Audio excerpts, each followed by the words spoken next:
I'm the ghost with the most, babe. If you get that reference, we could be friends. Okay, so I'm at a place the video that you guys looked at, or the video that posted like today, which is, what's today, Saturday? I was just at this place where I'm filming right now, and I should have been in and out of here. It's taken me for an eternity. I'm so annoyed. It's taken me over, it's taken me like an hour and a half to get out of this place, and it was supposed to be just a drop and hook. But I went to grab a trailer, and thankfully there was another one of our trailers here, because the pneumatic system that makes the tandems slide, that allows them to slide, wasn't working properly. I don't know if anyone's encountered this before. I tried a couple different tricks. You know, I called my phone a friend for help, and he was like, try this. Tried a couple things and nothing would work. I knew immediately something was wrong, because when you pull the release pin, you don't hear anything. There's no air like going in, or the pins don't do anything. Normally you would see them retract at least part of the way. They weren't doing anything, but when you pull the pin back out, then you hear the air go back in, so it's not completely working. And it took a while. It took like 3 different calls to find someone that was the right person at my company to talk to give that information, and then I got a call back, and I had to repeat all the information I had just left in the voicemail. But anyway, so I'm excited because I'm going on this long trip. I'm going up to South Dakota, and I'm in Missouri. I'm looking forward to going north, where it's gonna be cooler out. So I can stop complaining about the heat and humidity down here. I've been sweating balls doing all this in and out of the trailer. Cleaned out one trailer, then realized it wasn't gonna work. Had to move to this trailer. Just taking it forever, and I'm like agitated. I'm like, I gotta go. So I'm going to South Dakota, then I'm going to Idaho, and I've never been that way. I was like looking on the Google Maps and seeing all the places I'm gonna go through, and it's really cool. I'm excited. So yeah, places I've never driven before, and I will, I'll try to capture it on the GoPro. I'm probably gonna have to do a lot of windshield wash and get rid of the bugs, but hopefully the bugginess will ease up when I get north. We'll see. I know there's a cold front running through the Chicago area, so depending on which way that's rolling through, I should probably be better at looking at weather reports. But I've always just been like, yeah, whatever. You guys can try to predict the weather. You're wrong enough of the time that I'm not going to worry about it. But I need to make a grocery run at some point, because I'm running out of food, and at some point I'm gonna have to do some laundry, because I'm not gonna make it back to my terminal for a while. I didn't realize what a long trip this was gonna be, and I'm pretty happy about it. It's nice. So let's see how it goes. Hello. Well, I am stopped in, where the heck am I right now? I'm in Nebraska, I think. Because I've been on the border of like Iowa, Nebraska, and a little bit ago, I stopped like, what time is it now? I stopped about an hour and a half ago to take my 30, and I was intending to keep driving for a while. And then this just speaks to my total inability to properly trip plan, which I've been driving for a year now, so I have no excuse. Okay, it's not an excuse, but it's a reason why I struggle. I just want to throw this in there while I'm editing this video. One of the big challenges that I deal with is that I use Google Maps. I understand that more experienced, long-term, older drivers are probably well-versed in using an atlas. I do try to look at the atlas here and there, but I always end up going back to the digital map, because you can't zoom in and zoom out, and I find it much easier when I can actually do that. So that's one part of it. But then the other thing is, the biggest challenge I deal with is that streets and roads have different names from one thing you look at to another. So if you look at it on Google Maps and you look at it on your Garmin, you don't know what you're looking at. I'm getting loaded right now. That throws me off every time. That gets me so discouraged that I end up giving up, and I just start looking for truck stops that are on my path and routing towards them, because I'm like, well, if it's a truck stop, it's on a path that trucks are going to be on, so I know that it's not completely off base. But I would like to hear any answers to that, because that is my challenge. There's a certain type of disconnect in the way that my brain works that makes me not a natural inclination toward me. It's sort of a little too relaxed of a mindset, and when it comes to trucking, if you want to be on top of things, you really need to properly trip plan. That said, I'm not late for appointments. It's like when I know I really have to be somewhere at a certain time, I get there, but I make it harder on myself by not properly planning, and when I try to do it, I have a hard time with it. And I know that sounds weird. It's like, just open up the map and look at it, but for some reason it's just still challenging for me. Anyway, after I took the 30, I started to look at, you know, the time to stop, and then realize I had just looked and seen that the live load that I have is scheduled for Monday morning. And I'm like, that's not flexible. That's a live load time. And it's only like 5 hours from where I am now. So it was like 6 hours away. And it's Saturday. So I have way more time than I need. I wish they hadn't done it that way. Well, the commodity I'm picking up is cheese, and they only do cheese loads Monday through Friday. I just called and found out, which I should have called earlier. And I think part of this is that, you know, you kind of can get in this hurried mindset because you're working against this clock all the time, that you're like, I just gotta go. And you end up wasting way more time that way than if you were to stop for a certain amount of time, however long it takes, and like look at everything, maybe make a phone call or two, because you only have so much information from the company. But it's always so much better to call the customer and get like the more complete information, because if I had done that, I would have seen, okay, I'm not getting loaded till Monday morning. There's no getting around that. So I have way more time than I need. And then the delivery in Idaho is scheduled for Wednesday, and that's a lot larger leg of the trip. So that's going to be, I think, I haven't done a trip that long yet, but I'm pretty sure that's going to take a lot of my time on Monday and Tuesday to get there. And hopefully the loading won't take too long on Monday and eat up too much of my clock. So, you know, I just called to see if I could get loaded tomorrow, but they can't because they only load that commodity Monday through Friday. So if I had been using my noodle a little bit more, I would have stopped about 45 minutes ago at this Sap Brothers, which, if anyone who's been following me, you would have had to be following me for a while to remember this, but it was, I think it's the video that's titled "My Brakes Done Broke." And that was when, man, I look back on that and that's a little cringe, because I should have stopped sooner than I did with that trailer, and I should have stopped and looked at it more closely, because I had an ABS light, and there was a real good reason why I had an ABS light. And if you look at that video, you'll see what it is. It needed to be repaired. Like, it really needed to be repaired. I'm lucky that I didn't go through a scale or get pulled over or something, because that could have been a significant ticket, I would imagine. There's only so much that you can get away with by saying, I'm a new driver, you know. You can't be using excuses like that. You need to be a professional out here. Even if you're new, you need to do your best to show that you're crossing your T's and dotting your I's, because it's life and death. It's not a joke. You know, your truck needs to be functional and everything needs to be intact. I ended up getting stuck at that Sap Brothers. It's a Sap Brothers that's next to a Pilot, and it's right on the border, the Nebraska-Iowa border. Yes, I think so. And see, geographically challenged. It's a really nice Sap Brothers, and I remember that they had a shower with a bathtub, and I could be taking a bubble bath this evening, which would feel great on my sore back, and I could be doing laundry. And their laundry room was nice. It was dark, and it was just like comfortable and chill. And I remember, I think I was working on video when I was in there doing some video editing, probably my Brakes Done Broke video. And I'm like, why did I keep driving? Because I have so much time. I'm only 5 hours away from my live load on Monday from that pickup. I picked up there before, and I'm trying to remember where it was, and I think now that I am picturing it, and if I'm remembering correctly, it wasn't a super long load time. I think it took 2 hours when I was there last. It wasn't a big deal, maybe an hour and a half, 2 hours. Tomorrow's just going to be a short day. Today was a short day. It's only, well, not super short. It's 3:30 in the afternoon, and I started driving at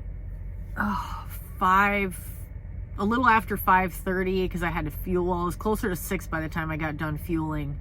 You know, this is working through the weekend, and I wish that I wish I could get loaded and then start that leg of the trip to Idaho, so I wouldn't have to do as long of days on Monday and Tuesday, and, you know, just sort of divvy up the time a little bit more, but that's okay. So that's where I'm at. It's rainy, and guess what? I'm real happy because it's much colder out. The farther north I've gone, there was that cold front coming through, so I feel much more relaxed, and I'm wearing sweatpants again instead of shorts, which is kind of nice because I've been wearing the same shorts for like 3 days and I really need to do laundry. So I'm at a Love's. Hopefully it's dramatically less disgusting than the Flying J I stayed at last night in, what was the name of the town? It was a weird name. I'm gonna think of it. Wow. That was one of the most filthy truck stops, one of the filthiest truck stops I have ever had the displeasure of staying in. It was one of those truck stops where you can tell, like, I normally keep extra towels with me, and I don't always bring them in with me, but I should. This was one of those Flying J's where it looks as though they take the towels that people leave in the bathrooms, because they don't have towel drops in Pilots and Flying J's, which is really gross. I think they use those towels and straight up clean the floors with towels that people just dried off with. I swear, someone is gagging right now watching this. You should be, because that shit is disgusting. And I know they like use industrial strength cleaner to wash that stuff, you know, laundry detergent or whatever, but still, the towels are always this gross shade of like grayish brown because they've probably been cleaned with they're like mixing with weird chemicals. I don't know, man. That place, it smelled bad. There was just so much clearly visible dirt on the floor of the shower. I was like, should I even be taking a shower here? Because I think I'm gonna be more gross when I get out of this shower. Anyway, gonna do a little laundry, probably gonna do some video stuff, and gonna think about my life choices. No, I'm just kidding. It's only like an hour and a half earlier than I would normally be stopping. I don't know why I'm tripping. I feel guilty if I'm out on the road and I'm not driving for 12 hours, or like working for 12 hours. It's a weird thing. So anyway, I'll catch up with you later. All right, I neglected to say one thing. I got a call later from the lady that is like the maintenance person who like sets up all the jobs and stuff, and she had sent someone to look at that trailer, and they said there's nothing wrong with this trailer. The driver just must have had their trailer brakes not set. So in order to get those to work properly, you have to have your tractor and trailer brakes released. And I've been in this habit because of the super cold winter months of not setting my trailer brakes. So then sometimes I'll have to get back in the cab, and you know, but I am telling you, I don't think that was the issue this time, because in fact, that's funny because my trailer brakes are not set right now. It's become such a habit. Because the button that you pull or push to set or release those tandem pins won't move at all if that brake isn't set. I keep like my words, I'm like, yeah, the brake has to be set, right? It won't move at all. The button would move. It just wasn't, you could hear that it wasn't functional in one direction, but it was functional in the other direction. So I know that I had both my tractor and my trailer brakes set. I know I did for sure. And then she starts to say, oh, well, maybe you didn't let the air pressure build up enough. No, that wasn't the issue, because I deliberately let the truck run while I swept out the trailer in order to make sure that there was more than enough air pressure to operate that system, because that's how that works. I'm not explaining it very well. Someone else can detail it in the comments.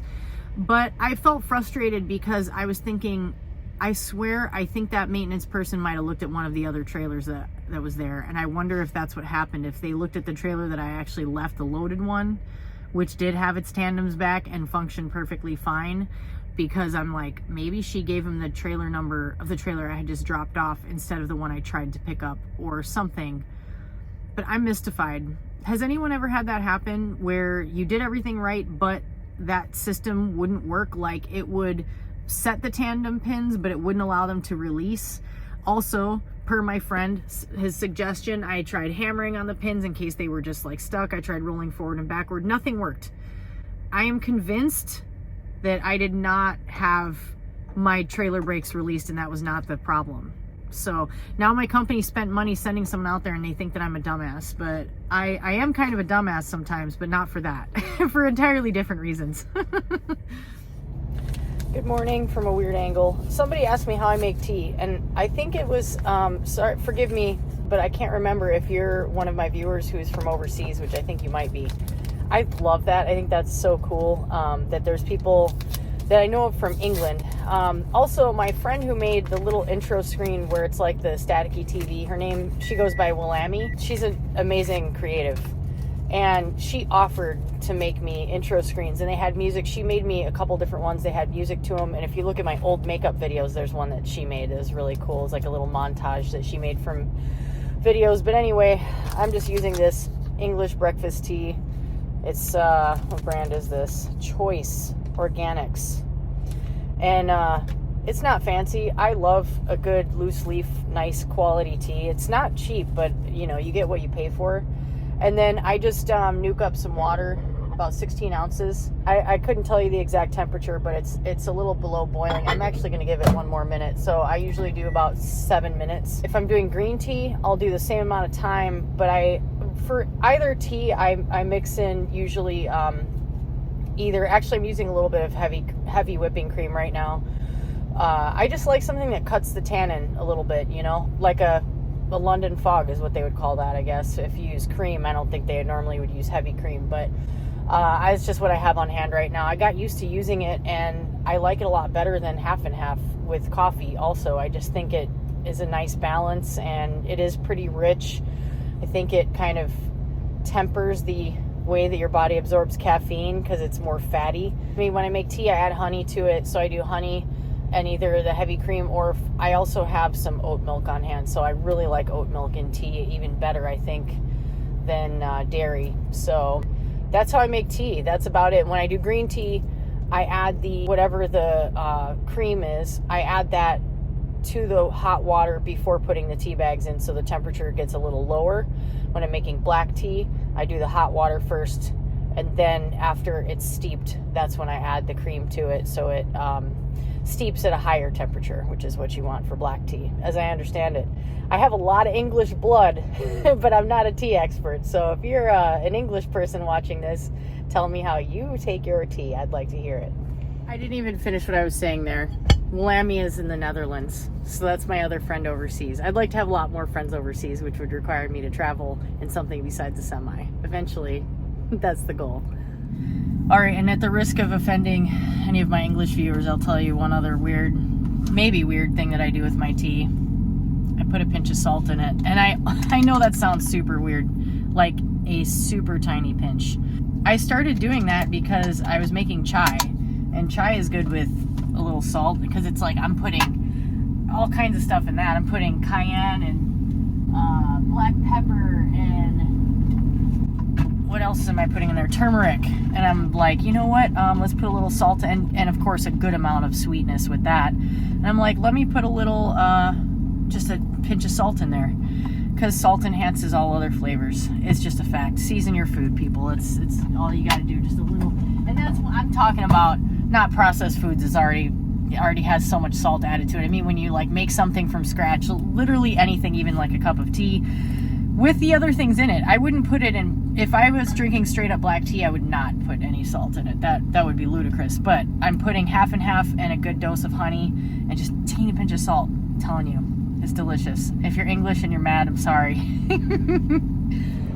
Good morning from the ghostiest lighting of all time. I'm going to stop talking about it. I swear, anytime now. I just wanted to say how happy I am and relieved, because I had plenty of time when I shut down last night to do laundry at this Love's, and after being at the absolutely disgusting Flying J the night before, it was such a relief to go to a really nice clean Love's. And I'm sorry I don't have the town. I'll put it on here because I feel like I need to give shout outs to places. Like, the employees are super nice, they're on top of things, the place is so clean, and that makes such a difference when you're out here, man, to just be able to take a shower in a place that you don't feel like you don't want to accidentally touch the floor with your bare anything because it's so gross, or like touch the walls. Ugh, so gross.